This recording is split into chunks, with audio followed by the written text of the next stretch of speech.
Hello all, welcome to the next video of the series Let's Automate. Today what we're going to do is we're going to extract some information from the website into the Excel. So I have come to a website which is giving me information of the weather of different cities in India.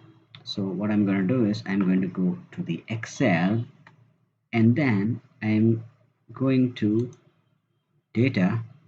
From web, I'm going to click under the get and transform data. Under the basic, I'm going to copy this URL and I'm going to paste it here.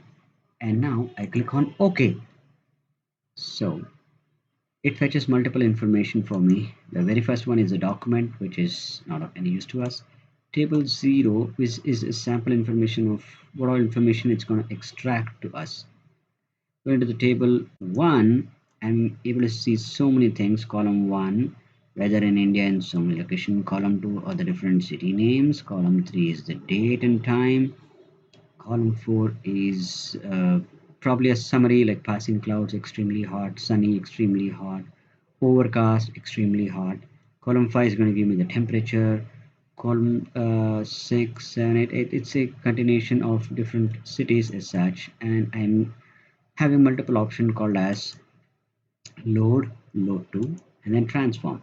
So basically if I click on load, it will pull all this tabular data into this Excel.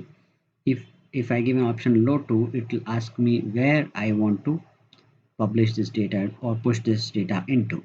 And then transform is wherein I have to, if I have to modify any information in this Excel, that is I do not want the time here, I just want the date.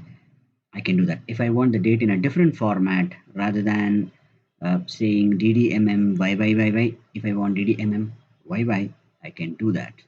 If I want to convert from degree centigrade to Fahrenheit, I can do that. Okay. So let's for now do load.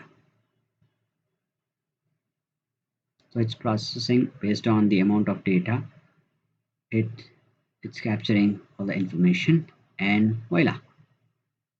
We got all this information in this. Okay, so this column is of no use to us. We can just hide it for now.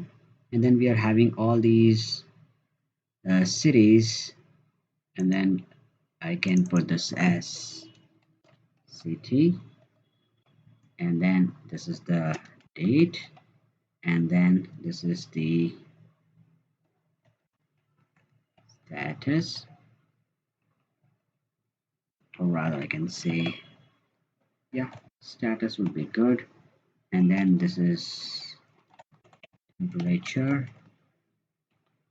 and then it continues because it is split like that. So I had to probably cut all of them and then put it below, or I can do a transform form and then I could have done it one below the other. Thank you.